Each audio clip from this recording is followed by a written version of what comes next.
மாதந்தோறும் first Sunday அன்று கிரியாஸில் நாம் வாங்கும் அனைத்து பொருட்களுக்கும் எக்ஸைட்டிங் ஆஃபர்ஸ் அண்ட் கிஃப்ட்ஸ். பத்திரிகையாளர் திரு சுபேர் இணைஞ்சிருக்காரு, அவர்கிட்டையும் கருத்துக்களை கேட்கலாம்.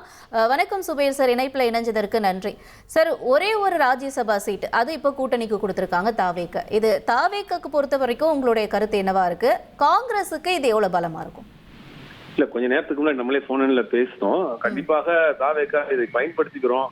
முதல் ஒரு ராஜ்யசபா உறுப்பினராக டெல்லிக்கு போவார், தங்களுடைய கருத்துக்களை நாடாளுமன்றத்தில் ஒழிப்பதற்கான ஒரு வாய்ப்பா இருக்கும் அப்படின்னு நினைச்சோம். ஆனா கூட்டணி கட்சியான காங்கிரஸ் கட்சிக்கு ஒதுக்கி இருக்கிறாங்க. சமீப காலமா டெல்லி போனப்ப காங்கிரஸ் தலைவர்களை பார்க்காம வந்தது, கேரளாவில் நடைபெற்ற அந்த பதவியேற்பு விழாக்கு போகாம இருந்ததுங்கிற மாதிரியான ஒரு சூழல் இருந்திருக்கு. ஆனா அதையும் மீறி இன்னைக்கு அந்த காங்கிரஸ்க்கு அந்த ஒரு ராஜ்யசபா சீட்டை ஒதுக்கி இருக்கிறது என்பது தமிழ்நாட்டில் ஒரு மதசார்பற்ற ஒரு அரசியலை செய்வதற்கு காங்கிரஸ் கட்சி தேவை அப்படின்னு தாவேகா நினைக்குது, விஜய் நினைக்கிறார் நினைக்கிறேன். அதனால அந்த கூட்டணியை மிஸ் பண்ணிடக்கூடாது அப்படிங்கிறதுக்காக அவர் இந்த வாய்ப்பை அவங்க கொடுத்திருக்காரு. இப்போ சோமு சார் அவங்க சொல்லியிருந்தாங்க, இது அவர் கூட்டணி மேல வச்சிருக்கிற கூட்டணியில் இருக்கிறவங்களுக்கு நம்பிக்கை இன்னும் அதிகப்படுத்தி இருக்காரு அப்படிங்கிறது. நீங்க என்ன சொல்றீங்க சார் இந்த கருத்துக்கு? இல்ல, கண்டிப்பாக அந்த கூட்டணியை மிஸ் பண்ணிடக்கூடாதுன்னு நினைக்கிறாங்க. ஏன்னா காங்கிரஸ் அகில இந்திய அளவுல பாஜகவிற்கு மாற்றாக, பாஜகவிற்கு எதிராக, பாஜக சித்தாந்தத்திற்கு எதிராக அகில இந்திய அளவுல காங்கிரஸ் ஒரு வேலையை செஞ்சிட்டு இருக்கப்ப தமிழ்நாட்டில் ஒரு மதசார்பற்ற ஒரு அணியாக இருக்கணும் அப்படின்னா அது காங்கிரஸ் தேவைப்படுகிறதுன்னு பாக்குறாரு. ஏற்கனவே இந்த கூட்டணி தான் தொடர்ந்து திமுக தலைமையில் மிகப்பெரிய வெற்றியை செஞ்சுக்கிட்டே இருந்துச்சு. அப்ப அதை தக்க வச்சுக்கணும், இந்த கூட்டணியை உடைத்து விடக்கூடாது. தமிழ்நாட்டில் கூட்டணி ஃபார்முலாங்கிறது ஒரு சக்சஸ்ஃபுல்லான ஃபார்முலாவா இருக்கு அப்படின்னு அவர் நினைக்கலாம். அதற்காக இவங்க இந்த கூட்டணி மிஸ் பண்ணிடக்கூடாதுங்கிறது கூட இந்த வாய்ப்பை வழங்கிருக்கலாம். இப்ப அதே மாதிரி காங்கிரஸினுடைய அந்த பலம் அப்படிங்கிறது 30 உயர்ந்திருக்கு அப்படிங்கிறதையும் நம்ம பார்க்கிறோம். இது இப்ப அதாவது நம்ம கடந்த தேர்தல் எல்லாம் பார்த்துட்டு இருக்கோம், நாடாளுமன்ற தேர்தல் எல்லாம் பார்த்துட்டு இருக்கோம், காங்கிரஸ் அவங்களுடைய பெர்ஃபார்மன்ஸ் எப்படி அப்படிங்கிறது. அந்த வகையில இப்ப இவங்களுடைய பலம் இப்போ இன்னும் கொஞ்சம் எக்ஸ்ட்ரா இன்க்ரீஸ் ஆயிருக்கு அப்படின்னும் பொழுது இது அவங்களுக்கு அடுத்த கட்டமா எந்த அளவுக்கு சப்போர்ட் பண்ண நினைக்கிறேன்? இல்ல, மேல் சபையை பொறுத்த வரைக்கும் பாஜகவிற்கு கொஞ்சம் முழு மெஜாரிட்டி இல்லாம தான் இருந்துச்சு. கூட்டணி கட்சிகளோட சில பில்ஸ் அவங்க பண்ணிட்டு இருந்தாங்க.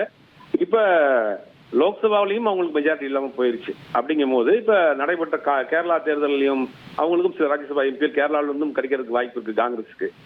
அப்படிங்கும் போது முக்கியமான ஒரு விஷயங்களை ராஜ்யசபாவிலையும் அவங்களால அந்த பில்லை பாஸ் பண்ண முடியாதுங்கிற ஒரு சூழ்நிலை பாஜகவிற்கு ஏற்படக்கூடிய ஒரு நெருக்கடி வரக்கூடிய கூட்டத்தொடரில் பாத்தீங்கன்னா ஒரே நாடு ஒரே தேர்தல் மற்றும் அந்த டீலிமிட்டேஷன் போன்ற விஷயங்களை அவங்க கையில் எடுக்கிறதுக்கு தயாரா இருக்கிறாங்க பாஜக.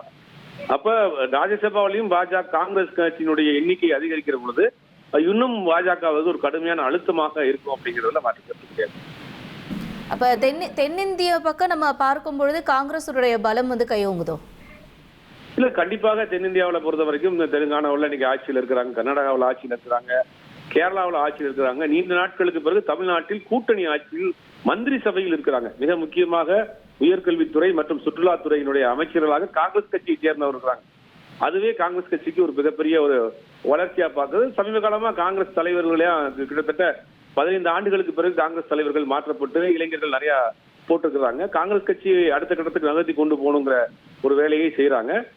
வட மாநிலங்களை பொறுத்த வரைக்கும் கொஞ்சம் பலகீனமா இருந்த காங்கிரஸ் யூபி போன்ற இடங்கள்ல கொஞ்சம் டெவலப் ஆகிட்டு வருது.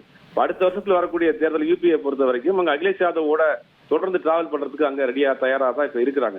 அப்படிங்கும்போது காங்கிரஸ் ஒரு மறுகட்டமைப்பை செஞ்சு அடுத்தடுத்த கட்டத்துக்கு நகர்த்தி கொண்டு போகக்கூடிய வேலையை செய்யுது அப்படிங்கிறது பார்க்கிறோம். அதே நேரத்தில் அகில இந்திய அளவுல பாஜகவுக்கு மாற்று காங்கிரஸ் அப்படிங்கிறது தான் இன்னைக்கு உள்ள நிலைமையா இருக்கு.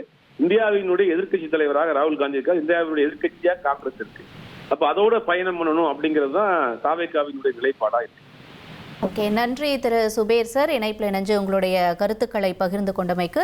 மாதந்தோறும் ஃபர்ஸ்ட் சண்டே அன்று கிரியாஸில் நாம் வாங்கும் அனைத்து பொருட்களுக்கும் எக்ஸைட்டிங் ஆஃபர்ஸ் அண்ட் கிஃப்ட்ஸ்.